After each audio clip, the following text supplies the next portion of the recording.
Welcome back. In the last assignment, we learned about two-point perspective. We did this little exercise where we made three rectangular prisms, one below the horizon line, one above the horizon line, and one on the horizon line in two-point perspective. We reviewed that for two-point perspective, you have to have one vanishing point on one side and another vanishing point on the other side. And this will give you an angle from the front, or like the front corner of a rectangular solid. Okay, now we're going to take this exercise and we're going to move into a little bit more of a real world, like how can you use this in a drawing. Okay, and this is formative. Again, we're just practicing these skills so that you can use them in your final assignment and you can, use them creatively later. So we're just learning today. Start by putting your first and last name on the back of your paper.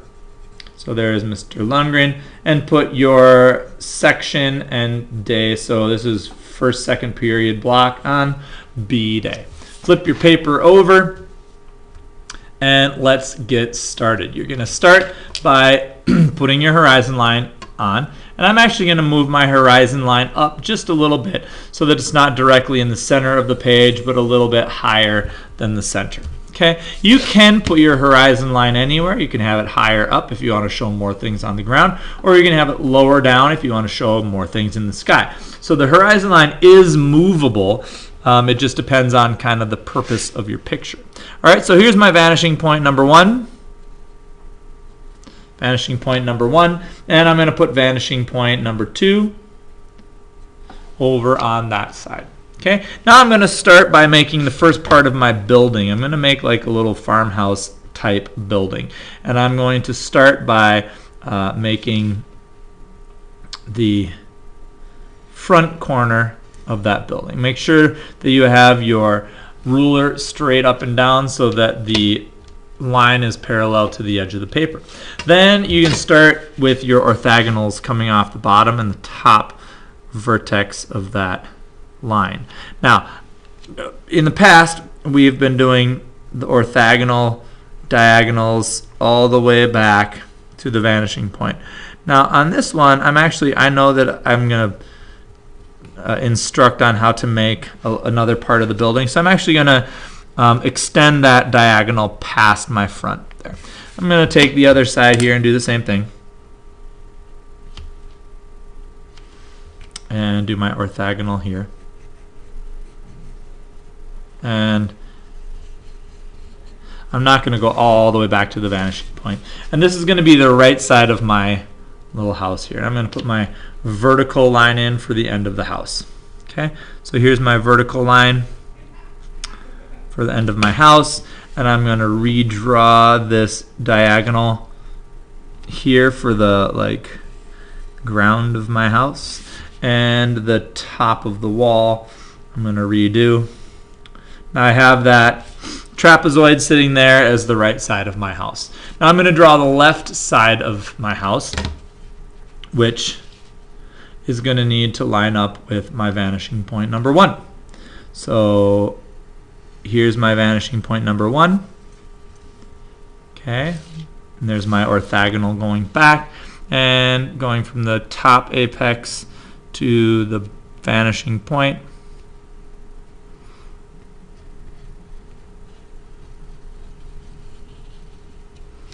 There's my other diagonal line. All right, and now I'm going to drop in a rectangle here. Sorry, not a rectangle, a vertical line at the edge of my house. So I've got the bottom of my wall here, the top of my wall here, and now I've got my right and my left hand walls of my house. Now, instead of making a cube or a rectangular solid like we have here, I'm going to put a roof on for my house. Now, in the previous video, I talked about finding the true center of this box here, right? We said that if we measured it, if I had this, it's almost 2 inches. So if my half was a little bit past 1 inch, if my halfway mark is here, by measuring, oh wait, no, I'm totally measuring that wrong. Right here. if that's my halfway mark via measuring, we want to find the true center. So to find the true center, you would line up the two corners. I've already got this one on here because I chose to make the end of that wall there. So there's my first diagonal from here to here. If yours doesn't line up right now, take time to put a diagonal in from that corner to that corner. And then do a diagonal from the other corner to the other corner to use what I call the X method of finding the center of a rectangle in perspective. So here is the center, the true center of that, what we're trying to make look like a rectangle receding into space. And if we line this up so that we can take a vertical line from there up, we'll find the true center of where the roof should be. All right, so my roof center should be here.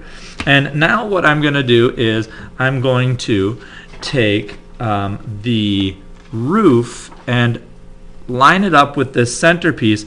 But in order to do that, I need to choose another vanishing point. Now, so far we've got 2-point vanishing, and now we're going to add a third point. So if you look right here, I've drawn this point outside of my paper. And I'm going to reflect or take the measurements from that point. All right? And so to do this, you're going to have to make sure you kind of hold your paper in the same place each time so you don't like mess up that vanishing point. But what I'm going to do is I'm going to I want my roof angled about like that. Okay, so I'm going to line up this vanishing point and the corner of my roof.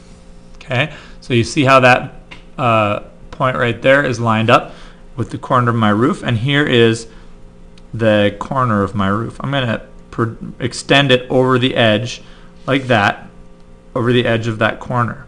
Now I'm going to take this corner of this roof and line it up with this third point that's outside of the picture plane as well. And this will make the roof appear to be tilting the right way.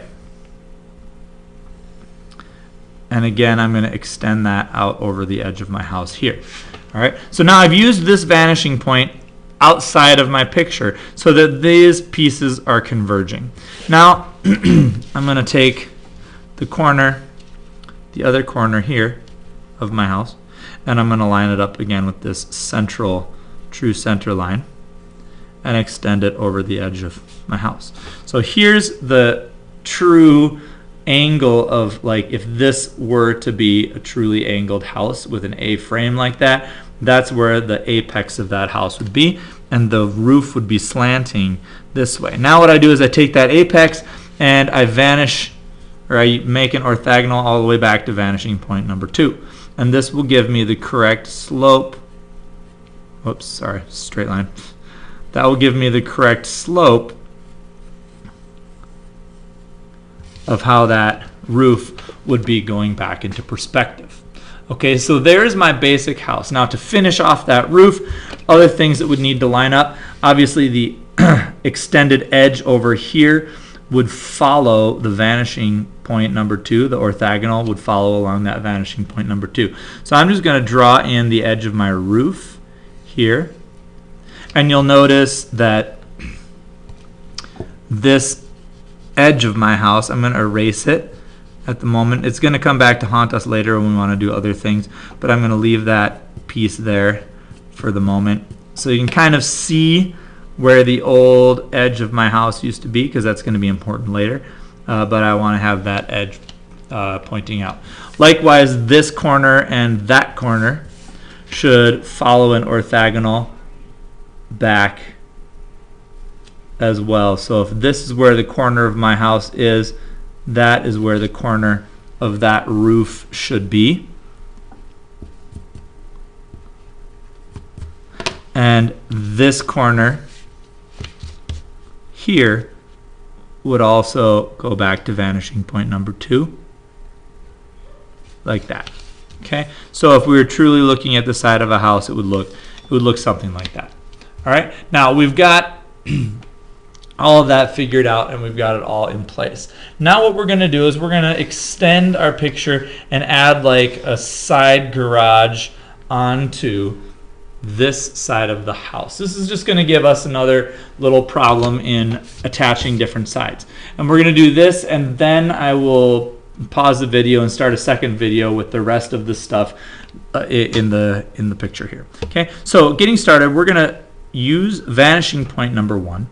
And we want the edge of our garage to line up with the edge of our house. So we've extended this line already, and we're going to use vanishing point number 1, and we're going to extend an orthogonal all the way out to the front of our house, and it's going to match up with the back of our house. Then we're going to take this and we're going to extend vertical lines for the side of the garage. We're going to extend some vertical lines. Just like we might if we were making another rectangular prism over here. All right, so here's our rectangular prism. Notice that line's going up all the way to the end, so I'll make this one go up all the way to the end too, so it just kind of lines up there.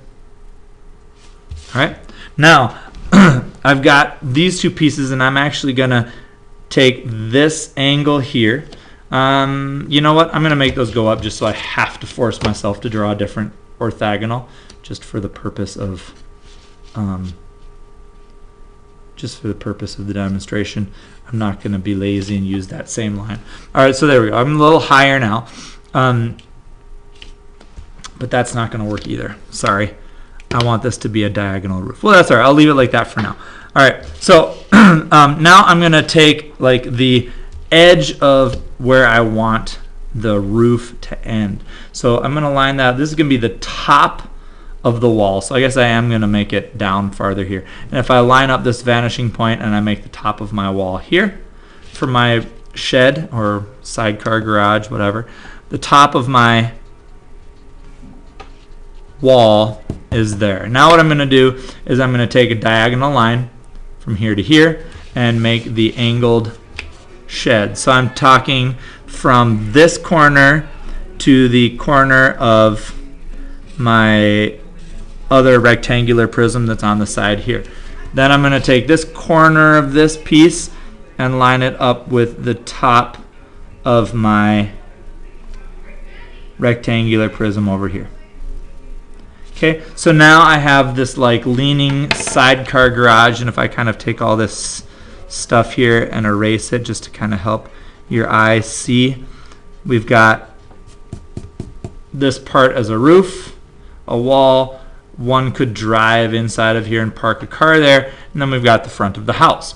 All right, so at this point we're starting to add a couple different pieces onto our drawing, and now we've got, not only have we kind of made a more complex roof system and added on another piece there, but we've also got those things drawn correctly into perspective. Okay, now in the next video I'll demonstrate a few more things and how to draw some shadows.